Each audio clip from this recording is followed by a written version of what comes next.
국내 코로나19 신규 확진자가 이틀 연속 400명대 중반을 기록하고 있습니다. 설 연휴를 앞두고 국내에서도 영국발 변이 바이러스 집단 감염까지 이어지면서 방역에 빨간불이 켜졌는데요. 고려대학교 약학대학 김정기 교수 전화로 연결해서 자세한 내용 들어보겠습니다. 교수님 나와 계십니까? 네, 안녕하세요. 네. 자, 신규 확진자가 400명대로 유지되고 있는데 방역 당국은 변이 바이러스의 확산 그리고 느슨해진 긴장감 때문에 3월에 대유행이 현실화할 수 있다고 경고했습니다. 지금 흐름이 4차 유행의 시작이라고 볼 수 있을까요? 아직은 4차 유행이라고 보기에는 좀 어렵고요. 현재는 3차 유행의 안정화 단계에 있다라고는 생각을 하고 있습니다. 네, 다만 말씀하신 것처럼 사회적 거리두기 2단계 또는 2.5단계가 장기화되면서 피로감이 증가하고 여기에 경각심이 느슨해지는 그런 상황이 발생을 하고 있거든요. 예. 더군다나 일부에서는 방역조치 이행상의 일탈 행위도 발생을 하면서 대규모 집단 감염보다는 산발적인 소규모 집단 감염이 다수 발생하고 있습니다. 예. 따라서 신규 확진자가 최근에 등락을 반복하고 있는데요. 그래서 이런 상황은 있지만 아직까지는 3차 유행의 단계에 있다라고 보시는 게 맞을 것 같습니다. 예.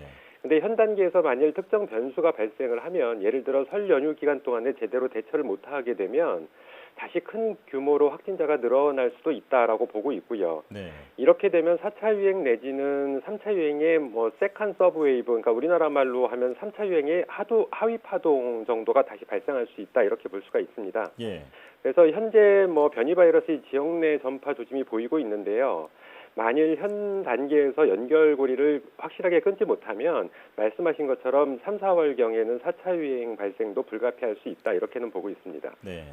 다행히 아직까지는 3차 대유행의 안정기다 이렇게 말씀을 해주셨는데 오히려 지금이 가장 긴장을 해야 할 때가 아닌가 싶습니다. 서울 광진구 헌팅포차와 서울역 노숙인 쉼터 등 서울 지역 곳곳에서 집단 감염 사례가 늘고 있습니다. 그동안 거리 두기를 강화하면서 집단 감염을 많이 줄여왔는데 최근에 다시 늘고 있는 이유가 뭔가요? 앞서도 잠깐 말씀드린 것처럼 대표적인 이유는 2단계 또는 2.5단계의 사회적 거리두기가 장기화되면서 피로감도 증가하고 경각심도 많이 느슨해져 있거든요. 예. 여기에 신규 확진자가 과거에 1000명대를 보였는데 이 수치에 익숙하다 보니까 현재 3, 400명이면 이 정도면 사람들을 만나도 괜찮겠지라고 하는 생각하는 부분들도 있을 수가 있거든요. 예. 이렇다 보니까 최근에 이동량도 점차 증가하고 있고요. 그리고 최근에는 포차 같은 시설에서도 집단 감염 사례가 발생을 하고 있거든요. 한 가지 당부의 말씀을 드리면 300명에서 400명 수준이면 방역 조치를 제대로 이행 못했을 경우에 다시 지난 연말처럼 한 1000명 수준 또는 경우에 따라서 그 이상 수준까지 다시 한번 신규 확진자가 증가할 수 있는 위험도가 항상 있다 이렇게 보시면 될 것 같고 예. 아직은 안심할 단계가 아니다라는 말씀을 꼭 드리고 싶습니다. 네. 과거에 1000명씩 나오다 보니까 지금 수치에 많이 무뎌진 게 아닌가 이렇게 지적을 해주셨는데요. 자, 국내에서도 영국과 남아공, 브라질 등 변이 바이러스 3종이 모두 확인됐습니다. 지역사회 확산은 이대로 두면 시간 문제라는 지적이 나오고 있는데 어떻게 보십니까? 해외에서 변이 바이러스가 많이 확산된 상태이기 때문에 해외의 변이 바이러스가 국내로 유입되는 거는 언젠가는 가능성이 높다라고 생각은 하고 있습니다. 네. 근데 문제는 얼마만큼 그 시기를 늦출 수 있느냐라는 부분인데요. 말씀하신 것처럼 이번에 처음으로 영국발 변이 바이러스가 지역사회에서 전파된 사례가 발생을 하였는데 앞서 말씀드린 것처럼 만일 현 단계에서 연결고리를 확실하게 끊지 못하면 2월 중에는 점차 전파가 진행이 될 거고 3, 4월쯤에는 본격적으로 4차 유행이 시작될 가능성도 상당히 높다라고 보고 있습니다. 예. 그런데 사실 현 상황을 보면 변이 바이러스가 그 해당 외국인 확진자들로부터 일부 지역사회로 이미 전파됐을 가능성이 높아 보이거든요. 그렇기 때문에 걱정되는 상황인데 이렇게 되면 변이 바이러스가 지역 내에서 전파가 본격화될 수도 있다라고 생각을 하고 있고 예. 일단은 변이 바이러스가 국내로 유입되는 건 언젠가는 불가피하다라고는 생각을 했는데 예상보다 그 시점이 좀 빨라질 수도 있겠다라는 좀 암울한 전망을 하기도 합니다. 네. 일단은 감염 경로를 명확히 추적하는 게 급선무인 것 같습니다. 변이 바이러스의 집단 감염도 확인이 됐는데요. 전파력이 더 강한 것으로 알려진 데다 특히 설 연휴가 기폭제가 될 수 있다는 우려가 있습니다. 거리두기 단계 조정이 거론되고 있는 시점인데 현 단계를 유지해야 할까요?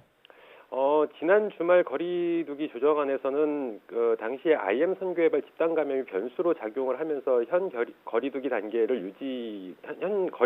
유지가 되었거든요. 예. 근데 이번에는 그런 대규모 집단 감염 아니더라도 산발적인 여러 개의 소규모 집단 감염이 다수가 발생을 하고 있는 상황이고요. 여기에 말씀하신 것처럼 변이 바이러스의 지역사회 집단 감염이 발생한 만큼 아무래도 이번 주 거리두기 개편에서도 현 단계를 그대로 유지할 가능성이 높지 않나 이렇게 생각을 하고 있습니다. 예. 자, 국내외 전문가들은 변이 바이러스 확산을 막기 위해선 무엇보다 신속한 백신 접종이 관건이라고 지적했습니다. 백신 공급이 일단 확실히 돼야 할 텐데 정부의 계획대로 해외 백신을 그대로 도입할 수 있을까요? 일단 변이 바이러스가 지역사회에서 크게 확산하면 전파력이 최대 1.7배 높다라고 평가되고 있거든요. 예. 만약에 이럴 경우에는 신규 확진자 규모는 3차 유행과 비교가 되지 않을 만큼 크게 증가할 가능성이 높습니다. 이렇게 되면 위중증 환자도 크게 늘어나고 그리고 더불어서 사망자도 크게 늘어나는 이런 상황이 발생할 수 있다 이렇게 생각을 하고 있는데 예. 위중증으로의 이완을 막으려면 현재 적절한 치료제가 없기 때문에 유일하게 기댈 수 있는 부분이 백신입니다. 근데 백신의 예방 효과도 효과지만 실제로 백신이 변이 바이러스에 대해서는 일정 부분 예방률이 다소 떨어질 수는 있다라고 하더라도 위중증 이완율을 크게 낮출 수가 있거든요. 그렇기 때문에 백신이 중요한 건데 질문하신 것처럼 정부의 계획대로 백신이 도입될 수 있겠느냐라고 물으셨는데 예. 일단 당초 계획대로 백신이 국내로 도입되겠느냐 하는 부분은 일단 차치하고 만일 이번 경남이나 전남 변이 바이러스가 지역사회로 보다 확산되면 우리의 백신 접종 계획보다는 더 빨리 변이 바이러스가 국내로 유입되는 상황이 됩니다. 예. 그래서 백신 도입 또는 접종과는 별개로 지금까지와는 비교가 안 될 만큼 큰 어려움을 겪을 수가 있거든요. 그래서 어찌됐든 정부는 당초의 계획대로 백신을 국내로 도입시키는 거에 최선의 노력을 다해야 된다. 그리고 보다 더 가능하면 조금 더 앞당길 수 있는 방안들을 빨리 마련을 해야 되지 않을까 생각을 하고 있습니다. 예. 반드시 백신 접종을 서둘러야 하는 상황이기 때문에 안 되면 되게 해야 하는 그런 상황이라고 말씀을 해주셨습니다. 영국 등 일부 국가들은 백신 1, 2회차 간 접종 간격을 늘리고 있는데요. 한 번이라도 백신을 맞은 사람을 최대한 확대하는 전략을 사용하고 있습니다. 우리나라도 백신 물량 부족이라든지 어떤 차질이 생겼을 때 그럴 때는 어떤 전략을 쓰는 게 좋을까요? 일단 현 단계에서 말씀하신 것처럼 1, 2회차 접종 간격을 늘리는 부분은 이에 대한 임상 결과가 아직은 없습니다. 그래서 기본적으로는 지양하는 게 맞고요. 예. 현 단계는 1, 2회차 접종 간격을 늘리는 거에 대한 고민을 할 단계나 상황은 아직은 아니다 이렇게 생각을 하고 있습니다. 예. 그렇기 때문에 일단은 가급적 원래 임상 결과에 따른 그런 스케줄대로 접종을 하는 게 현 단계에서는 맞다라고 보는데 만일에 변이 바이러스 유입이나 지역사회 내 전파 등이 발생해서 위급한 상황이 온다라고 하면 일단은 그때쯤에서 다시 고민을 해보는 방안이 낫지 않을까 이렇게 생각을 하고 있습니다. 네. 일단은 계획대로 진행되는 게 중요하겠습니다. 아스트라제네카와 옥스퍼드대가 이르면 가을까지 코로나19 변이 바이러스에 대응할 백신을 생산하겠다고 밝혔습니다. 그런데 대응 백신이 나오기 전에 또 다른 변이 바이러스가 나오면 이건 어떻게 되는 건가요? 일단 말씀하신 대로 일정 기간을 들여서 현재의 변이 바이러스에 대응할 수 있는 새로운 백신을 만들었을 때 그 사이 이미 또 다른 그러니까 새롭게 개발한 백신의 효능을 감소시킬 수 있는 변이 바이러스가 나오게 되면 새로 개발한 백신도 사용을 할 수가 없게 됩니다. 예. 그렇기 때문에 제 생각은 현재 전 세계적으로 변이 바이러스가 확산은 하고 있지만 아직까지 우점종은 기존 바이러스거든요. 그렇기 때문에 기존 바이러스에다가 현재 유행하고 있는 대표적인 변이 바이러스들을 혼합해서 사용하는 다카 백신 형태로 개발하는 전략이 더 맞지 않을까. 이렇게 되면 그나마 가장 뒤늦게 발생한 변이 바이러스에 대해서는 일정 부분 효능을 발휘할 수가 있습니다. 그래서 네. 새로운 형태로 바꾸는 것보다는 기존과 여러 개의 변이 바이러스를 혼합해서 혼합 백신 형태, 그러니까 다카 백신 형태로 개발하는 전략이 더 맞지 않을까 이런 생각을 가지고 있습니다. 예.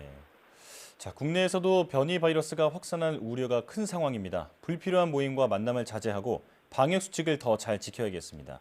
지금까지 고려대학교 약학대학 김정기 교수와 코로나 상황 살펴봤습니다. 교수님 고맙습니다. 네, 감사합니다.